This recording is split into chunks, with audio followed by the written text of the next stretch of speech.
ఈరోజు ముఖ్యమంత్రి గారు మాట్లాడినా లేదంటే హోమ్ మినిస్టర్ గారు మాట్లాడినా గంజాయి తాగే బ్యాచ్నో లేదంటే బెట్టింగ్ వేసే బ్యాచ్నో ఇలాంటి వాళ్ళు చనిపోతేనో ఇలాంటి వాళ్ళని శిక్షిస్తేనో జగన్మోహన్ రెడ్డి ఎందుకు వెళ్తున్నాడు అంటే ఆయన కూడా అలాంటి వాళ్ళని ప్రేరేపించడానికి అలాంటి వాళ్ళని సపోర్ట్ చేయడానికి వెళ్తున్నాడు అంటూ కూడా ఈరోజు మాట్లాడినటువంటి పరిస్థితిని కూడా మనం చూస్తూ వచ్చాం. సో అలాంటి వాళ్ళని ఎంకరేజ్ చేయడానికి జగన్మోహన్ రెడ్డి గారు వెళ్తున్నారనేది టీడీపీకి సంబంధించిన నేతలు కావచ్చు, ముఖ్యమంత్రి గారి వాదన. అంటే టు కరెక్ట్ ద సొసైటీలో ఒకటి ఉంది, కరప్షన్ చేసేవాడు ఎంత తప్పు ఇచ్చేవాడిది కూడా అంతే తప్పు. అవునా? ఖచ్చితంగా. సొసైటీలో గంజాయి తాగుతున్నాడంటే దాన్ని అవైలబిలిటీలో పెట్టింది ఎవరు? అమ్ముతుంది ఎవరు? సప్లై చేస్తుంది ఎవరు? కంట్రోల్ చేయలేకపోయింది ఎవరు? గవర్నమెంట్ కదా, మీరు కదా. అంటే జగన్మోహన్ రెడ్డి గారు గంజాయి తాగిన వాళ్ళ దగ్గరికి వెళ్ళారంటే ఆ గంజాయి మీ పర్మిషన్ లేకుండా అక్కడికి వచ్చింది అనుకోవాలా? మీరు బతుకుతుందా ఇప్పుడు గంజాయి మీద సారాయి మీద కదా మీ ప్రభుత్వం? ఒకవేళ అనుకుందాం అండి 5 తాగే చనిపోయారు అనుకుందాం, 5 తాగిన వాళ్ళ దగ్గరికే మేము పోయాం అనుకుందాం, వాటిని సప్లై చేసింది మీరు కదా. You are the watchdog. నా వాచ్ డాగ్ ఈజ్ స్లీపింగ్. చెప్పండి, home minister sleeping or CM sleeping in the state? అందుకే కదా పవన్ కళ్యాణ్ గారు ఒక మాట అన్నారు, in the state all law and order has been failed. No, tomorrow onwards I will take law and order. Home minister post తీసేసుకుంటారు అన్నాడు. గుర్తుందా? గుర్తుంది. కానీ ఆయన ఇప్పుడు మాట్లాడలేదు కదా, హీఈస్ ఫుల్లీ సైలెంట్. ఆయన ఎక్కడ కూడా ఈవెన్ అసలు ఆయన పార్టీకి సంబంధించి ఆయన వ్యవహారాలకు సంబంధించి వాళ్ళ ఎమ్మెల్యేల ఎలిగేషన్స్కి సంబంధించి ఎక్కడా మాట్లాడలేదు.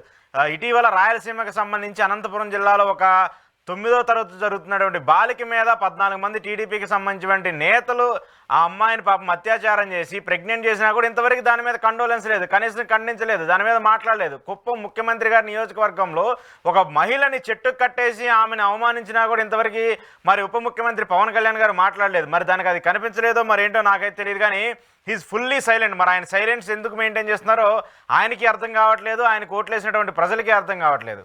చెప్పాలి ఎందుకు మీ కూటమిలో ఒక భాగస్వామి కనపడకుండా పోయాడు? నంబర్ 1 సైలెంట్ గా ఎందుకున్నాడు. నంబర్ 2 కూటమిలో ఏ తప్పు జరిగినా అది పర్వాలేదు, జగన్మోహన్ రెడ్డి గారి ప్రభుత్వంలో తప్పులు జరిగితేనే నేను ప్రశ్నించడానికి పుట్టాను అన్నట్టు ఒకవేళ వాళ్ళు ఉండదలుచుకున్నారా? Number 3 what is your social responsibility towards the society? Now I'm asking mister Pavan Kalyan, where are you now? ముఖ్యమంత్రి నియోజకవర్గంలో ఒక మహిళని డబ్బులు ఇవ్వలేదని చుట్టూ కట్టేసి కొడితే where you are gone? What you people are doing, your party people? ఇదేనా చెగవేరంటే? ఇదేనా ప్రశ్నించడం అంటే? సరెండర్ అయిపోయారు ఎందుకు? చంద్రబాబు నాయుడు గారికి లేస్తే చంద్రబాబు నాయుడు గారిని పోగొట్టం, చంద్రబాబు నాయుడు గారి ప్రభుత్వంలో తప్పులు జరిగితే అబ్బాయి నేను ప్రభుత్వంలో భాగస్వామిని కాదుగా ఎక్కడో కనపడకుండా వెళ్ళిపోవటం. అంతెందుకు, బీజేపీ ఎక్కడికి వెళ్ళింది? ఇద్దరిని చెరకు చుట్టూ పట్టుకుని ఆడిస్తున్న బీజేపీ ఎక్కడికి వెళ్ళింది? ఇప్పుడు వాళ్ళు ఎందుకు మాట్లాడటం లేదు? వాళ్ళలో కూడా చాలా మంది మాట్లాడే ఉన్నారు కదా. చంద్రబాబు నాయుడు గారు వీళ్ళిద్దరిని సైలెంట్ ఎందుకు చేశారు నాకు అర్థం కావట్లేదు. సో ఇవన్నీ మేము అడిగితే తప్పు అవుతుంది. జగన్మోహన్ రెడ్డి గారు పాయింట్అవుట్ చేస్తే ఇతను సమాజాన్ని రెచ్చగొడుతున్నాడు, ఈ రాష్ట్రంలో లా అండ్ ఆర్డర్ లేకుండా చేస్తున్నాడు. జగన్మోహన్ రెడ్డి గారి వల్ల లా అండ్ ఆర్డర్ ఎక్కడ దెబ్బతిన్నదండి? ఒక అంశం చూపించండి. లా అండ్ ఆర్డర్ లేదు ఈ రాష్ట్రం అని చెప్పింది పవన్ కళ్యాణ్ గారు. ఈ రాష్ట్ర రాజధాని ఇక్కడ అమరావతి పనికి రాదని చెప్పింది చంద్రబాబు నాయుడు గారు. బుడమేరు ఒక గేటు ఓపెన్ చేయవి, ఒక గేటు ఓపెన్ చేసి నేను అక్కడెక్కడికో వెళ్ళాను, అన్ని పెట్టుబడులు తీసుకొద్దామంటే అక్కడ ఎవడో రాలేదు, నేను వరకు ప్రజెంటేషన్ ఇవ్వడానికి వచ్చిందని చెప్పింది వీళ్ళు. మేం కాదు.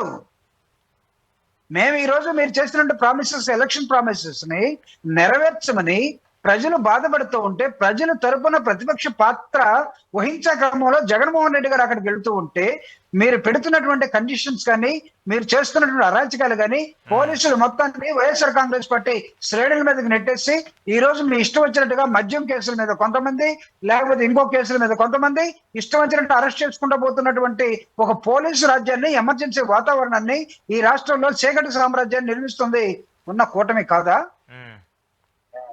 కూటమిలో వాళ్ళు సగం మంది మాట్లాడరు, సగం మంది అసలు కనపడరు, ఎప్పుడు వస్తారో ఎప్పుడు పోతారో తెలియదు, డిపార్ట్మెంట్లు ఏమైపోయినాయో తెలియదు.